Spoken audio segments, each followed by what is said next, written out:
people, reparations is first an act of moral autopsy and then moral exorcism.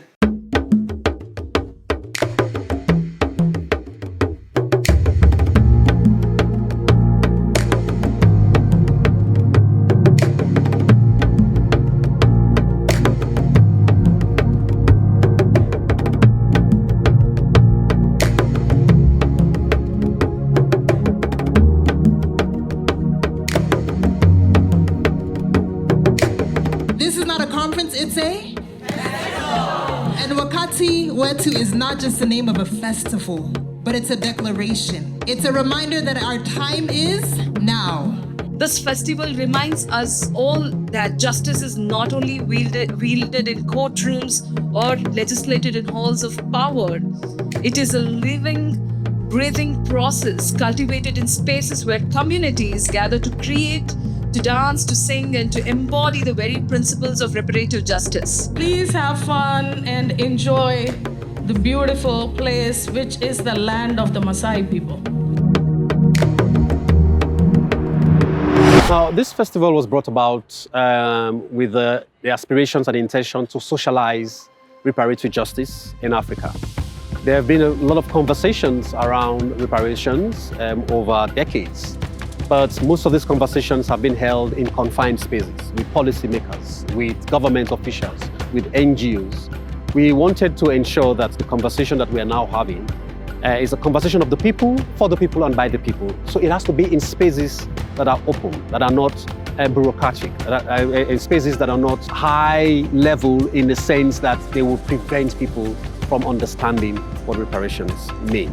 We had a very wonderful keynote address by Yvonne, and it was incredible. She gave us an excellent speech about the need to look the evil of the atrocity which we call colonization. We need to look at it in the face and articulate, dissect all the harms that were done, that we live today and we lived in the past, before we can start to talk about anything that looks like reparations. With ashes on our feet and hope in our eyes, we dance to our stories, where the truth never dies.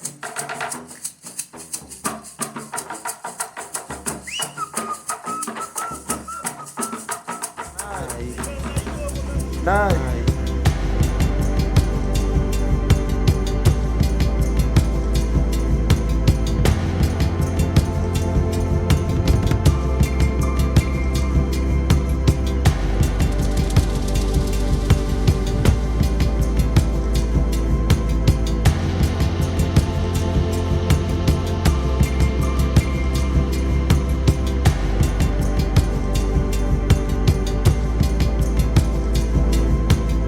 Reparation to me means going back to what belonged to us. It means returning back to what was originally ours. And for me, I feel like this is a new wake-up call for Africa. To fully understand where we are going to, we have to look back and look at what happened before. And you cannot talk about that without talking about like the atrocities that happened to us as a generation, basically. One thing that I'd like to mention about my experience here is I no longer feel isolated.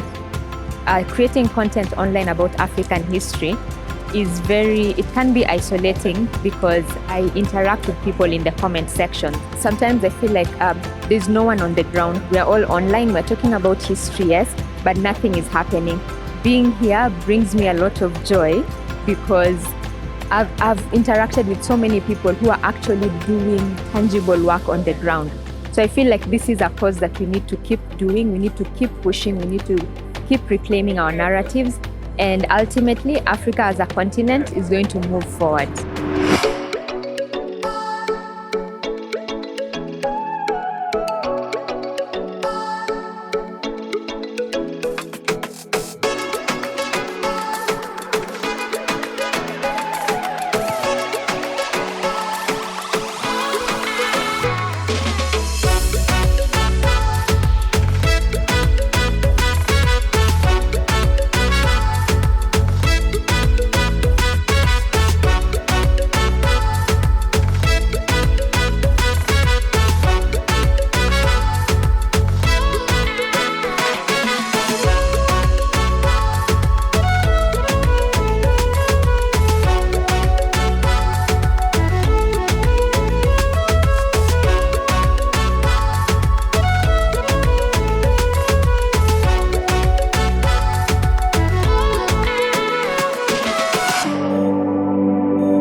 here at the Wakati Wetu Festival, and I'm so happy because I believe that the role of young people is crucial.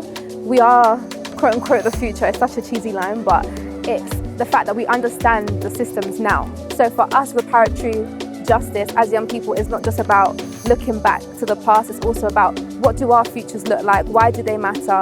I think the language around reparations, the conversation around how we talk about it is really important.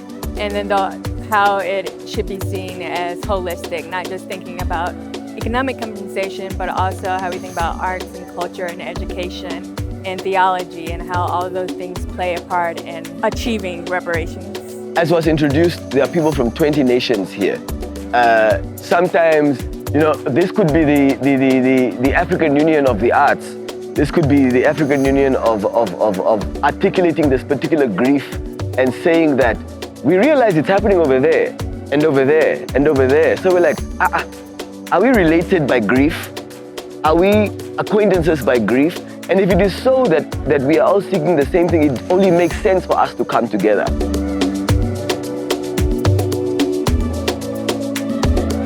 Yeah, before a child is born, they are midwives. So for a while, we've been talking the language of change, and we've been feeling and professing change deep within us. We are movements ourselves. I mean, we are part of bigger communities that are beyond our visions and our dreams. There are things that are bigger than ourselves. So I believe helping midwife that future that we all endear of a new world.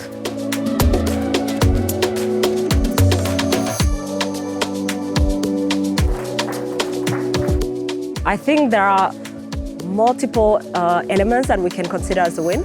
So I think there's a clear understanding of what reparations mean. That is not just financial compensation. That is not just something that concerns the past, but it's something that concerns our present current economies, our current education system, our current political systems.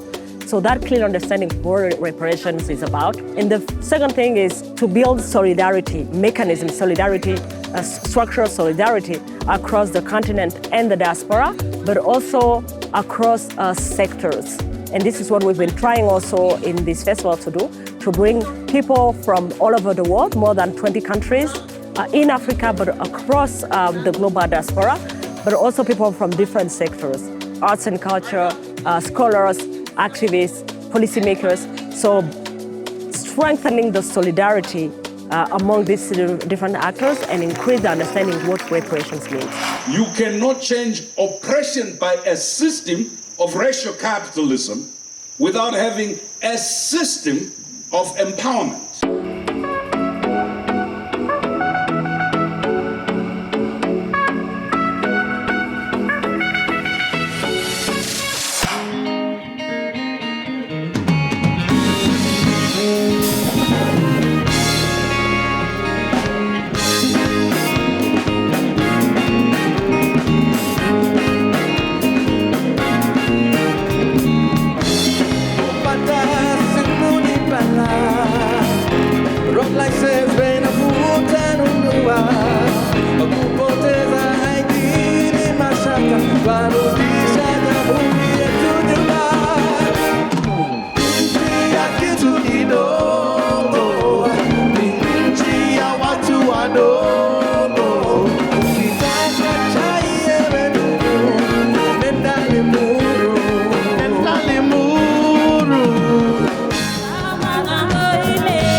So Marie,